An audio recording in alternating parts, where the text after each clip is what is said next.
Welcome to the Show Day Podcast DCI Season Preview. This season, what I've formerly been calling the Drum Corps Central a podcast is now Show Day Podcast. And that is simply because, for one, it's kind of a little bit of a more creative name. And second, because what's the one thing everybody looks forward to? Staff, fans, performers, whatever else? The show days, where corps get to see how they stack up against other ensembles, and also because performing is why everybody does this, really, and to get the opportunity to go out there each show that each corps does and shine under the lights, it really is something special. So over the course of the season, I'll be having either a podcast every day, or I will try to have a written summary of the shows the night before as the season goes on if I am unable to do the podcast on a certain day. But I'll try to make days where I don't do a podcast the smallest as possible so that everyone at home can, so all my viewers can enjoy this each day. So let's first jump back to last year, 2018 World Class DCI Finals results. You've got Vanguard at the top, a very crowd-pleasing production, just very well done visually, musically, everything. It was just a very well done show. The Blue Devils, another show. That's really, the Blue Devils are the corps I keep going back and listening to because the music in that show, and watching because the visual was so good in that show. Especially where it ends with the diner. Just that show was amazing as well. Same with the Bluecoats. Crown a little bit behind the Bluecoats in point-wise, but most of that show was very musically well done, as we've come to expect. There were some visual aspects of that show that definitely could have been improved, and I think that they will bring that this year. Boston Crusaders tying their best finish ever, jumped from 12th to 6th with the new staff in 2017, then last year jump up to 5th. Got the Cavaliers there, and really, I don't know who it says more about, either the Cavaliers or Cadets, but the Cadets got within a point of them at finals. So it'll be interesting to see how that plays out. You've got the Blue Stars, you've got the Blue Knights, Mandarins, Phantom, Crossmen, all corps down there that really you could put them into a randomizer, and you'll get their finals placements this coming year. On the other side, so that's world class. This is open class. Vanguard Cadets, Blue Devils B, the top two most, I think I'd be right to say every year for the last 7 or 8 years, they've been the top two at open class finals. They're not doing a nationwide tour this year. They're regionally based now in California and the west portion, that is, of the United States. So what does that do? That opens the door for some other corps to really jump. And if you look at everybody on here, with the exception of the Spartans, and if you want to say Southwind before they went defunct and now they're back, sure, but those are the only two corps that really have ever even come close to winning or have won. Gold, Legends, Spartans, 7th Regiment, Guardians, all these corps on here are going to be looking for their first open class world championship, of course with the exception of the Spartans, but still their first championship in a pretty long time. So really, what's the best thing you can do with this? Just kind of take Vanguard Cadets and Blue Devils B out of this and look down there. If these scores stay consistent, you've got 3 corps within pretty much a point, a little bit more than a point. And then you got 7th Regiment. If they do something very good, they can jump up. They had a good year last year. The Guardians, Louisiana Stars, they're right there, up and coming. River City Rhythm had a very good year.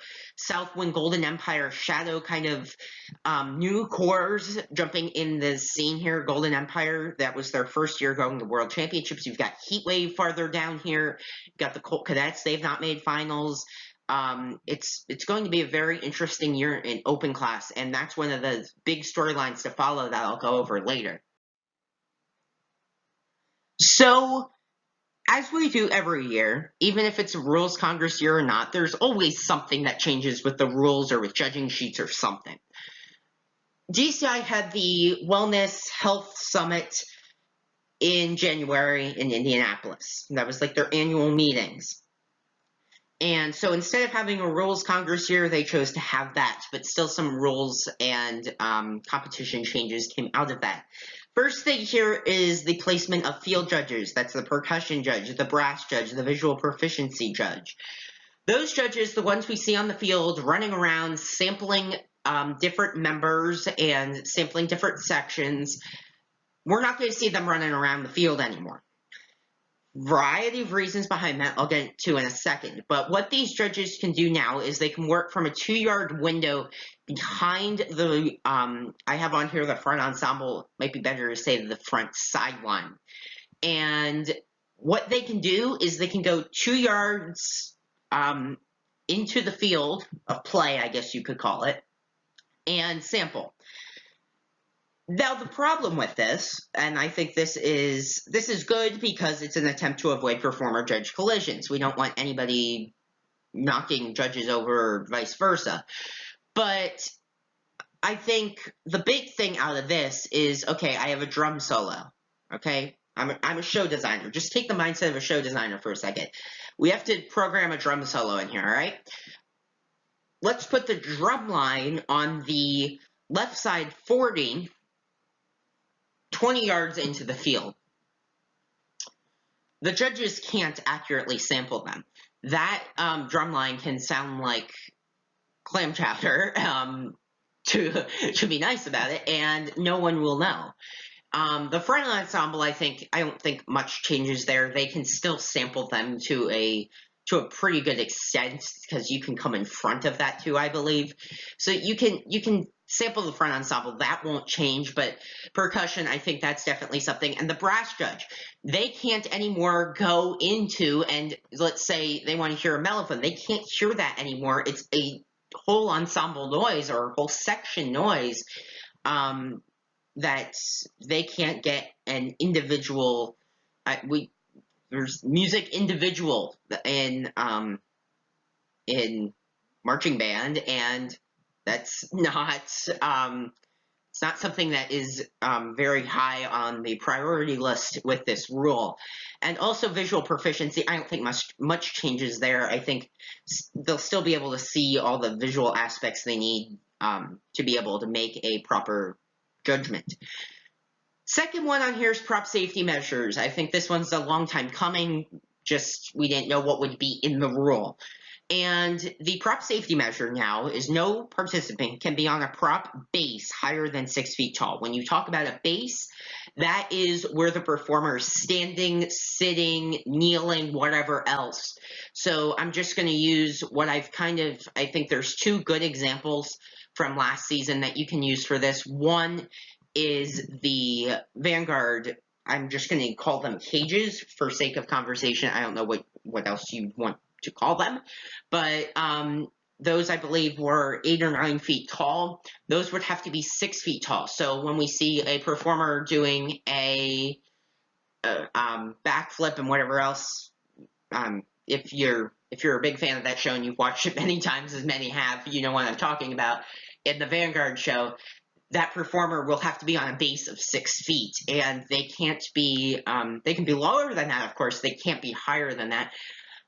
If they're standing or sitting, I'm going to use the Blue Coats show last year, the chairs. The chair where they stood, so let's say the trumpet solo where he's sitting on the chair, I think everybody would know what I'm saying, is that chair has to be at 6 feet above the ground or less. And this is unless, so maybe you have an 8 feet tall prop. What is the exception to this? This is unless a safety railing, safety harness, or protective padding is in place. This is something we've seen in WGI, tethering to props just so that performers are not falling off. I think a big part of this, even though it's not really what this rule mentions, is the Caroline Crown Old Nessie prop last year, where it's rotating back and forth. It's rocking back and forth. I almost crushed a member one night. I think DCI wants artistic I think they want the artistic boundaries to be pushed, but not in a way where the members are taking so big of risks that one night on tour out of 30 shows, I'm just going to use that number, a performer does get crushed by a prop or something.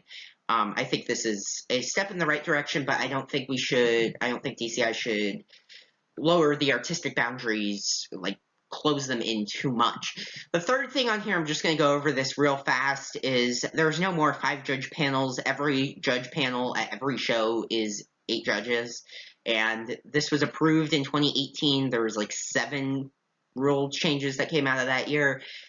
This was approved last year. It just takes effect this year because of timing of getting stuff situated last year, so they just said, let's put this in effect in 2019. The Flow Marching streaming schedule, I'm just going to go over a few bullet points here. First show, June 22nd, DCI West in Sanford, California. Really our first look at those West Coast corps, because Clovis is their first show and this is their second show. DCI Crossroads, new to the schedule this year. I'm really a fan of what they're doing July 6th to July 13th. In between that 7-day time window, pretty much, we've got 6 shows on Flow Marching. I'm really liking what they're doing there. Orlando, Menominee, Ankeny, and then 3 shows on July 13th. I called that Mega Day last year. I'm going to have to bring that back because that is a huge night of shows on tour this year.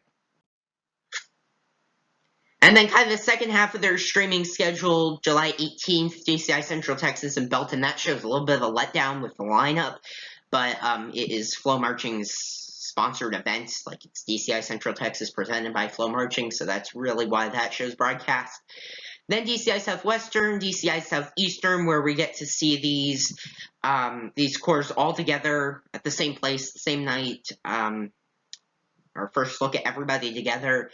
Night Beat, kind of the beginning of that finals push, then DCI East, and then World Championships. I'm just going to make one note here. August 8th, DCI World Championship prelims, Big Loud and Live, the Fathom Events event in the theaters nationwide. That show, the top 15 from prelims are in theaters, not on Flow Marching, so the Flow Marching string goes off during that 57-minute break between 16th and 15th. World-class productions this year, and I don't know if there's any better way to put this than how it's worded. Because obviously we're talking about world-class as the competitive division, but really what these shows are becoming are world-class productions. And I'm just going to start at the top from last year, highlight some of these. Santa Clara Vanguard with Vox Aversio, another one of these society-based shows that really is going to show it has a variety of music and it's a diverse musical show, and it's just going to be a very interesting show to watch because they kind of you have to do better than last year because everybody else is going to step up their game, but you can't go so far kind of that you kind of push down 2018, if you know what I'm saying. Blue Devils with Ghostlight, that show looks to be very interesting. They're basically pushing the boundaries on props to what they can, and it's what we've come to expect from the Blue Devils, a good set on the field and using different props as different things. Like they use these gold things as the backdrop, but they also use them as like a stage. So just creating a very big and complex set. Gonna skip the Bluecoats because simply we don't know what they're doing. Carolina Crown Beneath the Surface, that's a show about something called spiritual geometry. I suggest if you want to know what that show's about and you are kind of a geek like I am, I guess you could say, and you kind of want to know what they're performing and what the show's about, I highly suggest Googling that because spiritual geometry is not something that's widely known by a lot of people. Boston Crusaders Goliath, the corps takes on the role of David and are trying to take down Goliath in the David versus Goliath storyline. You've got corps like the Mandarins and Music City, and I'll use the Academy corps have been kind of on an uprise the past few years, and Spirit, all kind of pushing the boundaries again this year. Music City with Of Mice and Music, that show looks to be another crowd pleaser. The Mandarins, again, another complex storyline. Subterra, it's about a underground sandstone village that was found in 1963 in Turkey. I again suggest you do a little bit of research if you want to know what that show is about. On the other side, Open Class Productions, everybody here has released their show except the Raiders. All the corps here that have an asterisk are going to World Championships. The corps that don't are just doing regional tours. You've got Gold with The Pursuit of Happiness. You've got The Legends with Song of the Siren, kind of that same storyline we've come to expect from them, kind of like an abstract show, but at the same time something you will be able to get after a few times of watching it. The Spartans, Experiment X. You've got 7th Regiment with Poetic. That show has a very, I'm not going to say diverse, but a very interesting musical feel to it with the selections they've chosen for that production. You've also got the Vanguard Cadets and Blue Devils B. Again, as I said, they'll be staying on the West Coast, but still, we know they'll bring out pretty good productions. You've got Vanguard Cadets with What About Us, and that is another society-based show, and the Blue Devils B with Recalling. Uniform and costume design, something we've really seen the course pushing the boundaries with, and there's backlash to this. Yes, some traditional drum corps fans want the traditional uniforms back, but that is not even close to where these corps are going. You see bottom left here, Phantom Regiment, they bring back the helmets. They also, I didn't really have enough room on this slide to show you the other uniform, but they do have another uniform they change into about halfway through the show, and really it's kind of the perfect mix between traditional and modern, and Phantom's really the core. Maybe the cadets you could throw in there. Those two are the ones that really aren't getting a lot of backlash to their uniforms because they are kind of the most traditional. The Academy, the bridge between, that's kind of like different bridges on their uniforms, and that show is very interesting because it's not necessarily talking about bridges, even though the props are bridges. It's more talking about how there's connections between different things. Carolina Crown in the middle there, kind of with the exception of last year, what they've been doing. You think with the hat, you see they're kind of exactly what we saw with It Is, almost. The uniform, they take off the hat halfway through, and I believe they take off, there's like an over vest where you see like the window-like thing, the squares and stuff on their uniform. They take that off as well. So I really like that uniform because when they're marching, it's like kind of like I don't know how better, it's like a cape or a robe or something. I really like how they look when they're marching. Boston Crusaders up there in the top right corner with their Goliath show, really exactly what everybody was thinking they bring out. And then the Colts down there in the bottom right, that is, I think, one of my favorite uniforms so far. It's just nice. I mean, and it fits the When Hell Freezes Over theme. It's a very nice uniform. Final part of my season preview here are the top storylines to follow as the season goes on. First big thing, the innovation in the activity.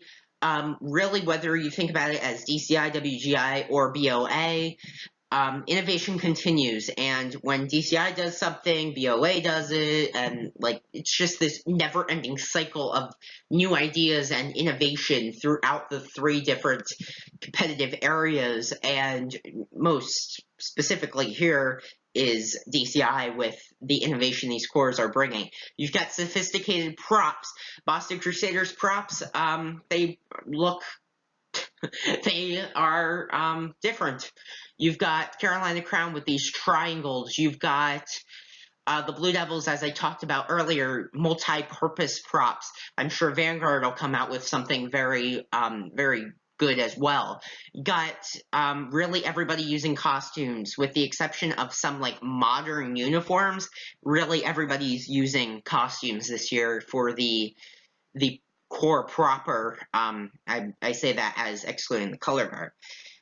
Theatrical performances kind of goes with innovation as well. You've got musical design, visual design, two more things that are really pushing the boundaries. Competition's going to be very close. You've got this big fight for the top 5. Those scores, I have no clue how they're going to place. The easy way out is to say the Blue Devils are going to win, because really, if you look at how history goes the past 10, 15 years, they never lose twice. But I think Crown, Bluecoats, Boston, obviously Vanguard after last year, they're all going to be right there with the Blue Devils. And I think what we see, all these scores meet the first time in Broken Arrow on July 16th. I think what we see there is not going to be what we see in San Antonio, not going to be what we see in Atlanta, and just that same theme as the season goes on. I think order may even change from prelims to semis to finals. I would not be surprised at all.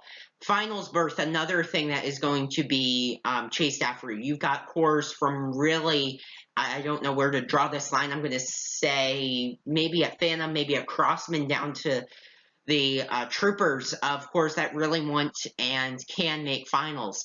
And the other part here, I have lower placing world-class cores, and I'm going to use this as two things here. I'm going to use it as cores from 7 to 12 or 7 to 10 or 11, wherever you want to think, from like Cadets, Blue Stars, Blue Knights, all those cores. I say lower placing as below the top 5, and also lower placing as below finals. You've got Music City, you've got Pacific Crest, you've got Genesis.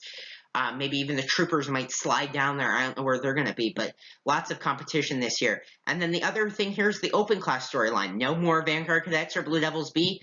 Open class is wide open. You've got Golds, Legends, Spartans, and others that will be contending for an open class championship this season. So that's all I got for now. Thank you for watching. If you're interested, make sure to watch my podcasts as the season goes on, or read my show summaries.